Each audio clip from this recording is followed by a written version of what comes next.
Elle dit la gloire est bannie d'Israël, car l'arche de Dieu est prise. 1 Samuel 4:22. Élie savait tout cela.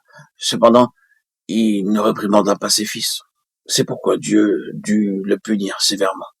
Selon 1 Samuel 4, 1-6, Élie savait que ses fils vivaient dans le péché. Et cependant, il leur permit de transporter l'arche sur le champ de bataille. Ce sont quelques raisons de la stérilité et de la mort constatées en ces jours parmi le peuple de Dieu. Cela me choque lorsque je vois des serviteurs de Dieu mendier de l'argent. Un jour, j'ai rencontré dans le train une femme hindoue. Elle me dit, comment Dieu peut-il pourvoir à vos besoins? Vous dites ne pas appartenir à une société. Comment Dieu pourvoit-il à vos besoins? Je dis, croyez-vous, comme je vous l'ai dit, que Dieu a pardonné mes péchés? J'ai témoigné comment, par mes efforts, j'essaye d'obtenir le pardon de mes péchés, par n'importe quel moyen possible. J'étais prêt à dépenser n'importe quelle somme d'argent et à aller vers n'importe qui me pardonnerait mes péchés, mais personne ne le put. Le jour vint où j'entendis très clairement ces paroles. Mon fils, tes péchés te sont pardonnés.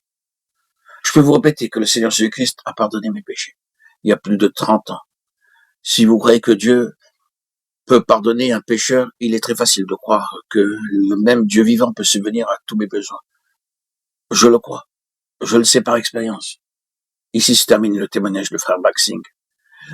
Nous ne devons pas demander de l'argent. Le faire est un manque de foi.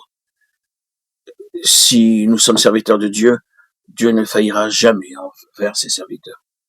Aussi, je veux le prêter à l'Éternel. Il sera toute sa vie prêté à l'Éternel. 1 Samuel 1:28. Depuis le premier livre de Samuel jusqu'à la fin du deuxième livre des Chroniques, nous rencontrons les noms de 4 personnes qui jouèrent un rôle très important pour le retour de cette gloire perdue. Le premier est Anne, le second Samuel, le troisième David et le quatrième Salomon. D'après ces 6 livres, nous voyons que ces 4 personnages jouèrent un rôle important dans le retour de la gloire. Alors que nous avancerons, nous verrons que ces 4 noms parlent de 4 principes divins.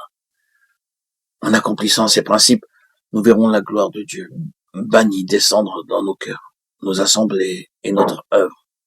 Tout d'abord, dans 1 Samuel 1:2, le nom Anne signifie grâce. Il nous est dit qu'Anne, si amèrement blessée, s'en alla, jeûna et pria.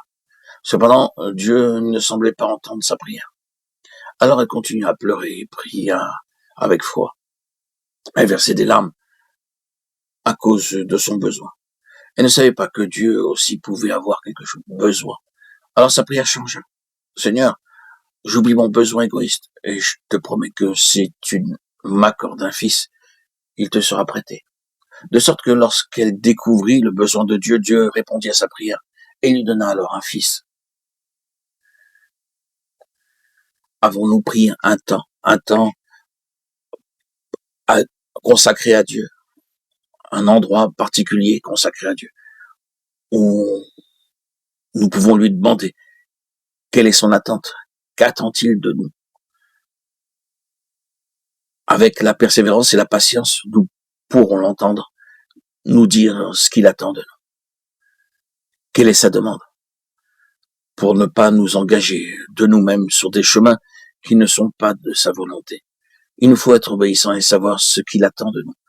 Et pas ce que nous faisons, ce que nous désirons faire par nos propres forces, nos désirs, nos aspirations, et notre esprit qui peut lui-même nous tromper.